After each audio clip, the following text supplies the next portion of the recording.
Olá, vestibulandos de medicina, tudo bem com você? Nesse vídeo eu vim te passar algumas informações super importantes, na verdade imprescindíveis, que não dá para passar batido, para você ir preparado, focado e concentrado no que vai te trazer mais pontos lá no nosso vestibular da EMEPAC. Para quem não sabe, a EMEPAC é uma faculdade particular de medicina da região do Triângulo Mineiro, aqui em Minas Gerais, onde a sede da Focus fica situada, né? E é uma faculdade bastante popular, é uma opção bastante popular entre os alunos que prestam particulares nessa região do país. Então, por isso, por ser um vestibular bem específico e por estar chegando também, a gente veio aqui trazer as principais informações que você precisa saber sobre o vestibular da EMEPAC. Vamos lá?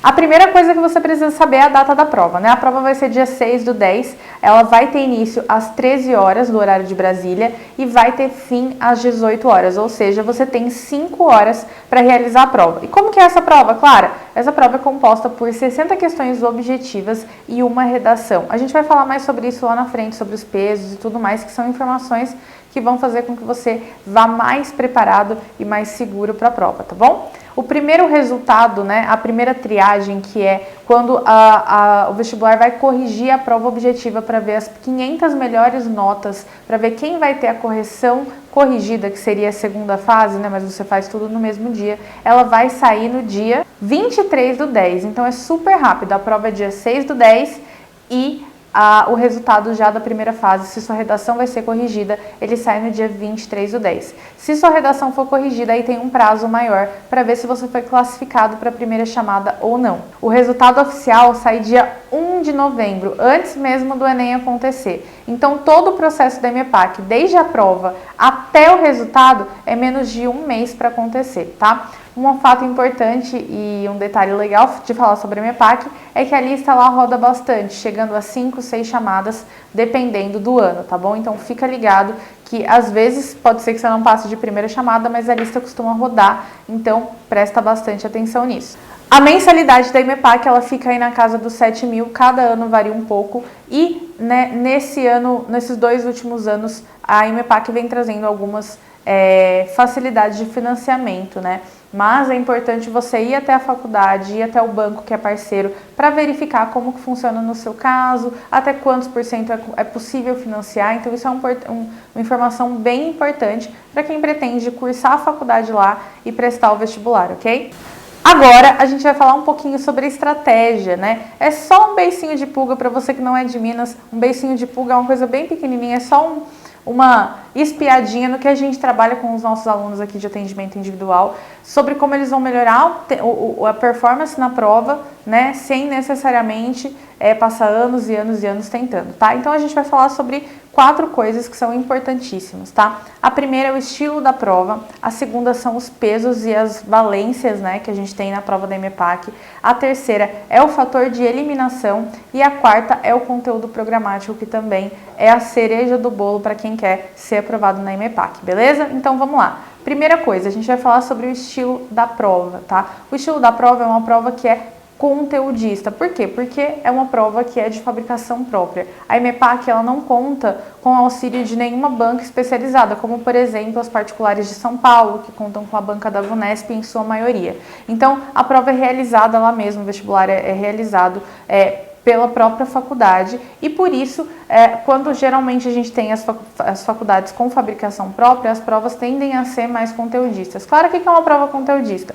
É aquela prova que vai te cobrar o preto no branco, ele vai te cobrar o conceito específico daquilo que você estudou, vai te cobrar uma conta específica, então ele não vai ficar dando muitas voltas, não é uma prova interpretativa como, por exemplo, a gente vê no Enem. Beleza? A gente vai agora para a distribuição dos pesos, tá? A distribuição dos pesos na EMEPAC, ela é gritante. Por quê? Porque a gente vê em primeiríssimo lugar, assim, disparado na frente, a redação. A redação, gente, ela não tem peso 1, não tem peso 2, não tem peso 3, a redação tem peso 8 na EMEPAC, tá? Então é assim, é algo que você precisa de uma atenção muito especial. E como que é essa redação do EMEPAC, pessoal? Como que a redação é cobrada lá, como que funciona, tá? A primeira coisa que você precisa saber é que eles sempre vão te oferecer 2 temas da sua escolha.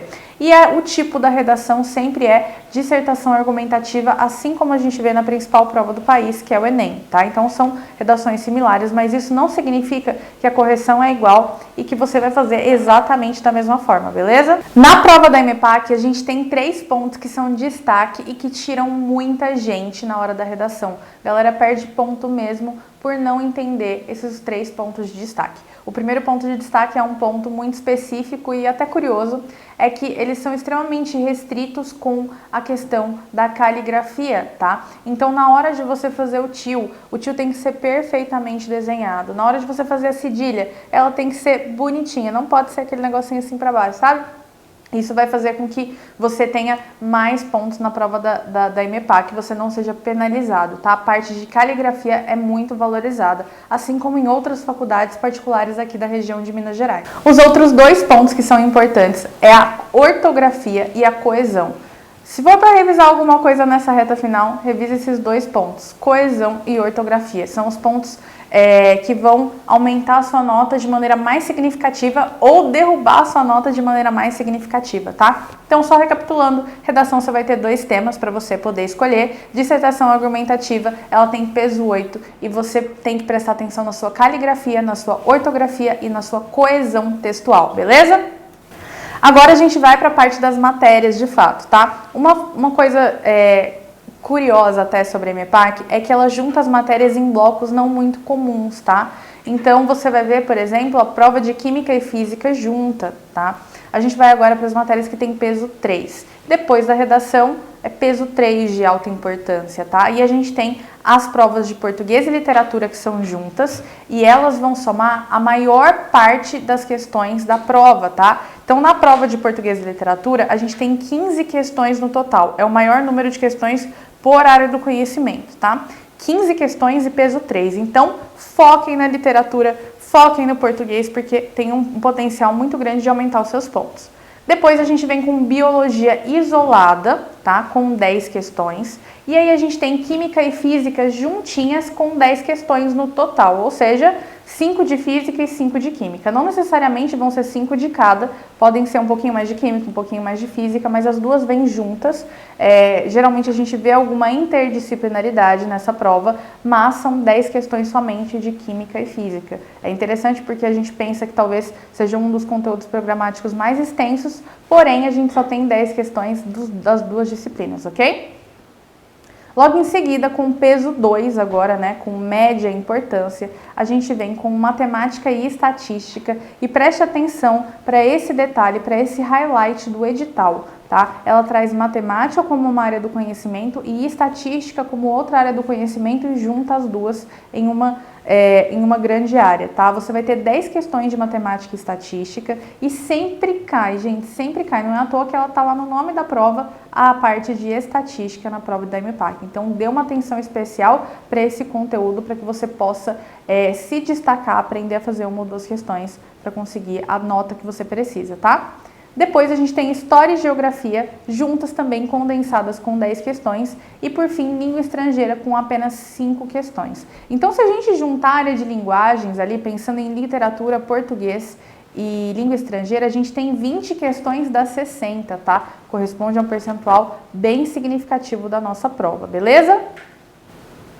Agora a gente vai falar sobre um outro fator que é muito importante, que é o fator de eliminação. Eu já vi vários alunos não conseguirem ser aprovados por esse fator. Se você zerar qualquer uma das áreas do conhecimento, português e literatura, biologia, química e física, matemática e estatística, história e geografia ou língua estrangeira, se você zerar qualquer uma das 6 áreas do conhecimento que a gente tem na prova da EMEPAC, você não vai para segunda fase, você não vai ter sua redação corrigida, você não vai conseguir evoluir com a sua nota. Mesmo que você tenha, vamos supor, gabaritado todas as outras, mesmo que a sua nota somada seja maior que a nota de corte. Isso é um fator eliminatório. Então vamos supor que dê tudo certo e que na hora de passar para o gabarito você passou a 6 de inglês ou de espanhol errado, ou que você errou essas 5 questões.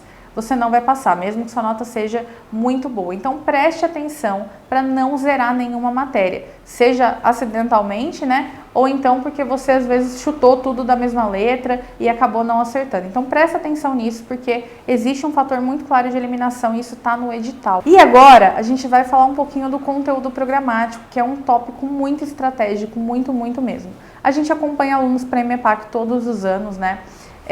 E é uma coisa que eu gosto muito de trabalhar. Geralmente, como que seu concorrente vai para uma prova de particular? Ele vai sem saber muito o que cai naquela prova, só tendo uma noção básica, porque ele vai prestar essa e mais várias outras provas. E quando a gente faz uma preparação estratégica, aquele aluno se prepara para exatamente aquilo que vai vir na hora da sua prova, tá? E aí a gente faz isso como? Através, um dos fatores, né, é através da programação, através do nosso conteúdo programático. O conteúdo programático da prova da EMEPAC, ele é extremamente estratégico, extremamente reduzido. Vou colocar aqui na tela para vocês verem, por exemplo, o tamanho do conteúdo programático da prova do Enem e o tamanho do conteúdo programático da prova da EMEPAC.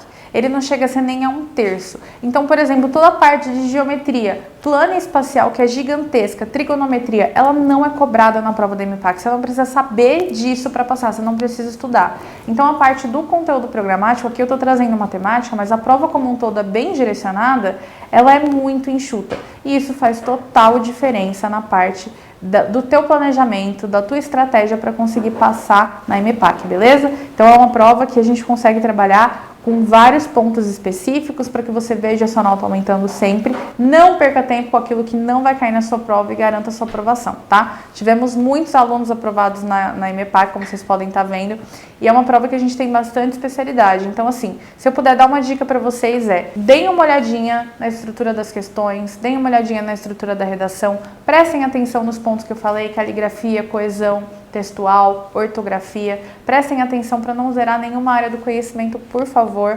E bora focar, porque a prova tá aí, tá bom? Se vocês precisarem de ajuda, se você se identificou com o que eu tô falando aqui, que é um acompanhamento mais estratégico para as particulares ou para vestibulares em geral, é só entrar em contato com a gente, tá? Vou estar te esperando. Um abraço e foco na aprovação.